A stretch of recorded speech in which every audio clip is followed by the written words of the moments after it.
नमस्कार, मैं हूं प्रियंका और आप देख रहे हैं राष्ट्रीय न्यूज टुडे।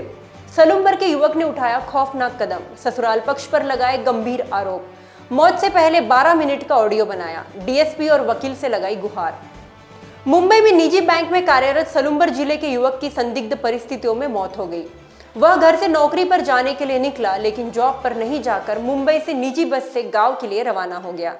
रास्ते में गुजरात भरूच के आसपास तबीयत बिगड़ने पर उसे भरूच सिविल चिकित्सालय ले जाया गया, जहां उसने दम तोड़ दिया। मृत युवक के पिता झाडोल निवासी रोडीलाल चौबीसा ने अंकलेश्वर थाने में रिपोर्ट दी। इसमें बताया कि उनका पुत्र आशीष कुमार चौबीसा बुधवार को सुबह 11 बजे मुंबई में नौकरी के लिए घर से निकला था। दोपहर में उसने हमेशा की तरह पिता से बात की। शाम 7 बजे फोन कर बताया कि वह घर आ रहा है, लेकिन वह घर नहीं पहुंचा। जब पिता ने उसे फोन किया तो उसका मोबाइल स्विच ऑफ था और वह रात 10 बजे तक घर नहीं लौटा था। रात्रि करीब 11 बजे टेलीफोन से सूचना मिली कि आशीष मुंबई से राजस्थान आने वाली बस से जा रहा था। उसी दौरान उसने अंकलेश्वर से पहले अंसार मार्केट के सामने बस में जहर खा लिया और उसे भरूच सिविल अस्पताल ले जाया गया है। सूचना मिलते ही परिजन मुंबई से रवाना हुए और भरूच सिविल चिकित्सालय पहुंचे। युवक को चिकित्सालय में चिकित्सकों ने मृत घोषित कर दिया। गुरुवार को पिता व अन्य परिजन भरूच पहुंचे। पुलिस ने शव का पोस्टमार्टम करवाकर परिजनों को सुपुर्द किया। परिजन शव लेकर झाडोल गांव के लिए रवाना हो गए। पिता रोडीलाल के अनुसार कुछ दिनों से आशीष शादी के बाद पारिवारिक मामले को लेकर काफी परेशान था और कुछ दिनों पूर्व पेशी पर गांव आया था। रविवार को गांव से मुंबई चला गया, लेकिन बुधवार को मुंबई में नौकरी पर नहीं जाकर निजी बस से गांव के लिए निकल गया और रास्ते में परिचित लोगों को ऑडियो मैसेज कर अपनी बात बताई और रास्ते में यह घटना हो गई। 12 मिनट के ऑडियो में युवक ने ससुराल पक्ष से परेशान होने की पूरी घटना को बताया है। साथ ही उसके वकील और डीएसपी से अपने बच्चों को लेकर उम्मीद जताते हुए आखिरी बार माता पिता के साथ रखने को कहा है। मैं वासुदेव जी, मैं हार गया, आपकी जीत हुई।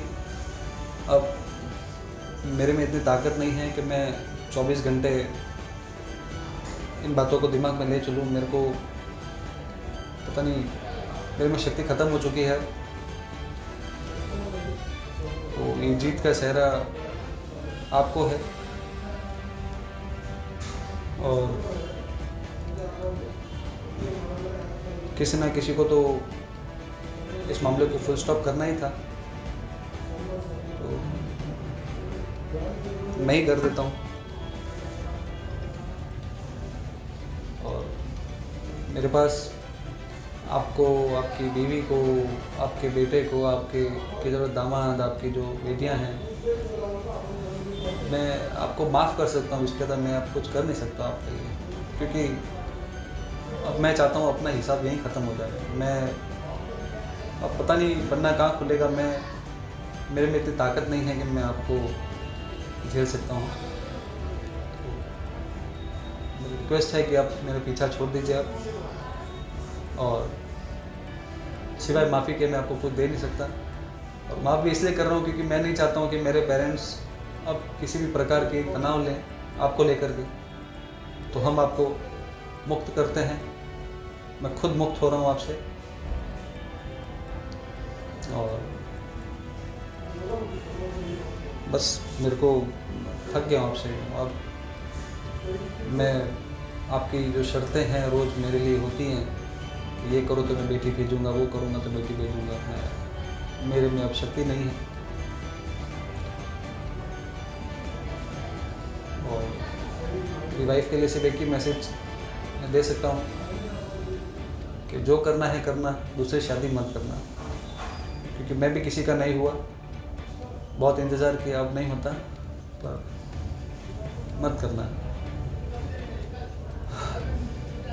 मेरे जीवन में कुछ प्रभावशाली लोग हैं जो करीबी हैं, उनके लिए मैं मैसेज देना चाहता हूँ।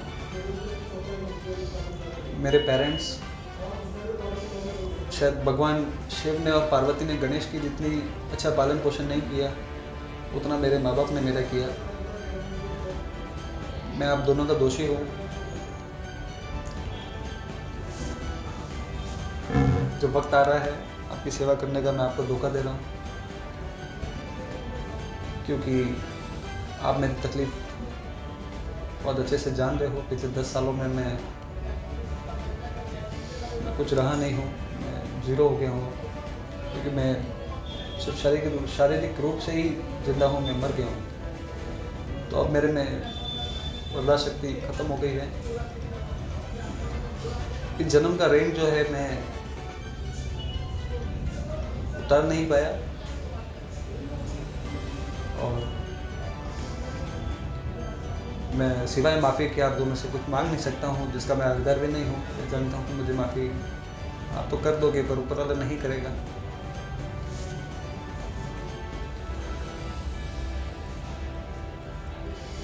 मेरे पिता ने मेरे को बहुत संभाला, इतनी अच्छी परवरिश दी, सब कुछ दिया।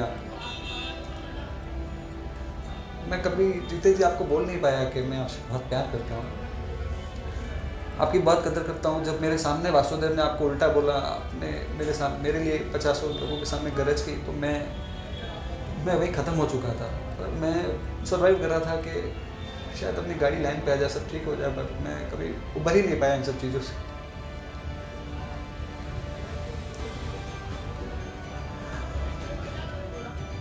मेरी मम्मी और मेरे बीच में एज डिफरेंस ज़्यादा नहीं है, 20 साल का होगा मेरे ख्याल से, 18-20 साल का।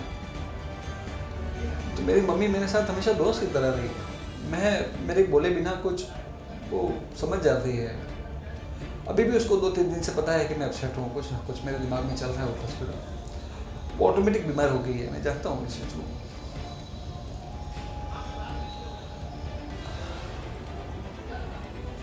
मैं आप दोनों के लायक ही नहीं हूँ एक्चुअली।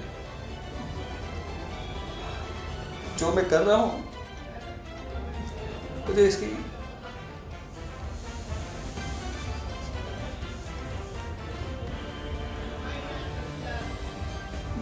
कहीं जगह नहीं मिलेगी, मैं जानता हूँ।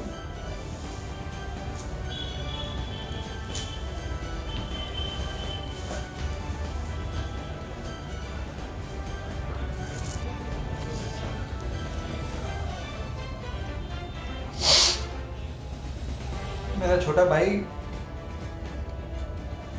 लक्ष्मण नहीं, पर लक्ष्मण से कम भी नहीं है।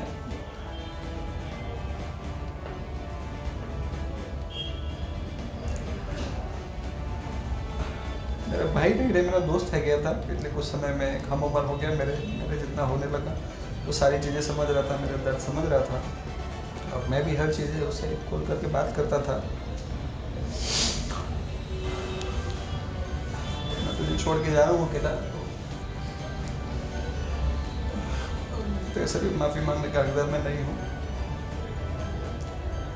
मैं सिवाय उदयपुर के घर के कुछ कर नहीं पाया तेरे लिए। उस घर को बेच करके लोन उतारने के बाद जो पैसे बचे, उससे अपने लिए कुछ व्यापार कर लेना।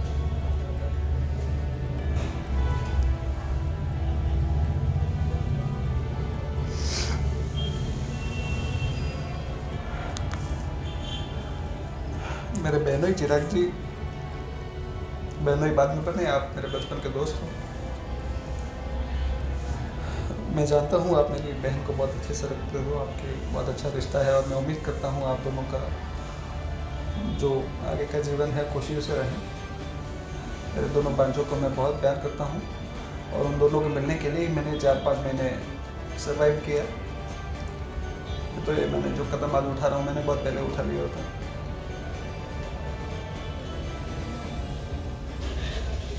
मेरा बड़ा परिवार है, मेरे बड़े पापा, बड़ी मम्मी, जिनको जीजा कहता हूँ, उनको भी ईश्वर साक्षी है। उन दोनों को मैंने कभी मेरे माँ बाप से कम नहीं समझा।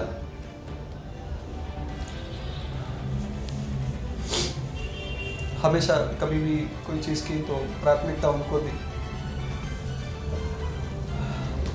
मेरे 2 बड़े भाई हमेशा मैं राय लेता हूँ, पिछले 8 साल से 9 साल से दोनों भाई मेरे हर फैसले में मेरे साथ में रहे।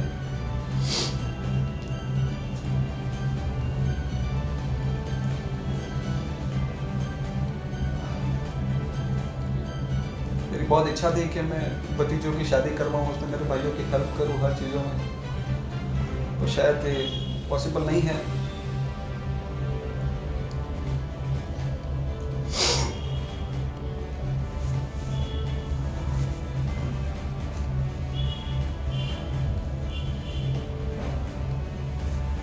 मेरी मामा की बेटियां जिनसे मैं बहुत बातें शेयर करता हूँ,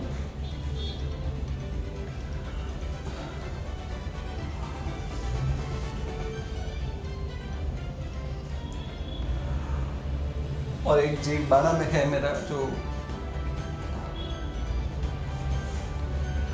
जो शायद गर्भ में ही था और वो चला गया।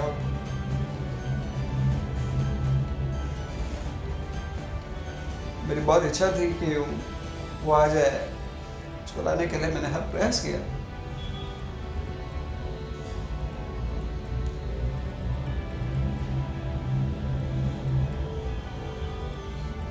मैंने ये ऑडियो लोगों को सुनाने के लिए नहीं है, मैंने इसीलिए बनाई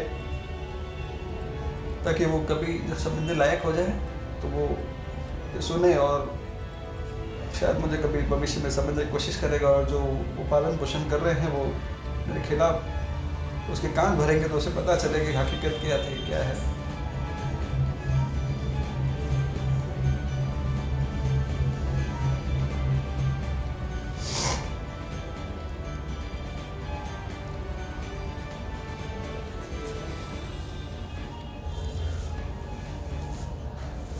मैं क्या ही कहूँ उसके बारे में, मुझे कुछ समझ में नहीं आता। आखिर के कुछ समय में मेरे वकील श्री एडवोकेट केवललाल जी चौबीसा, केवललाल जी पटेल सॉरी, उन्होंने मेरे को बहुत समझा और किसी लालची वकील के तरह नहीं और एक अपना बुजुर्ग के नाते मेरे साथ हमेशा खड़े रहे। मेरे को कानूनी प्रक्रिया में ऊपर रखा पिछले 1 साल में, और हमेशा यही सोचा कि इस लड़के का अच्छा हो जाए। और आपसे बहुत प्रेम हो गया दादा, मेरे को बहुत करीब रहे हम और आप, दोस्ती हो गई आपसे, और बहुत अच्छी यादें हैं जो मैं लेके जा रहा हूँ अपने साथ में, अंतर रखती है मैंने।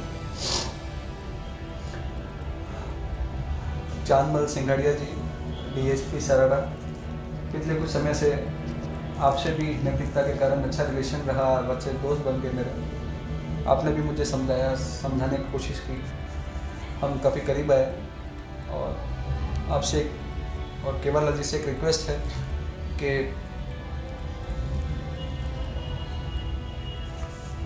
जो मेरा बेटा है बाणा में, उसको मेरे माँ बाप के पास सुपुर्द करवाने में मदद करें, क्योंकि जो मेरा साला है वो आज ही तो कोई शादी करेगा और उसका पालन पोषण वो नहीं कर सकता, अच्छे से नहीं रख सकता। मैं इस चीज़ को जानता हूँ।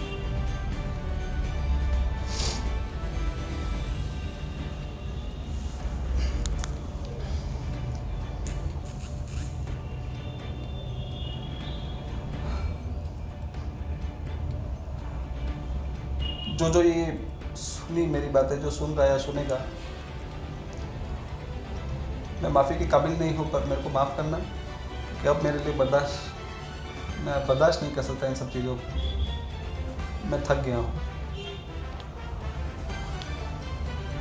मैं मेरे माँ बाप का दोषी हूँ और मैं मेरे पेरेंट्स से, मेरे परिवार से सिर्फ इतनी ही रिक्वेस्ट करूँगा, मेरे को माफ़ कर देना।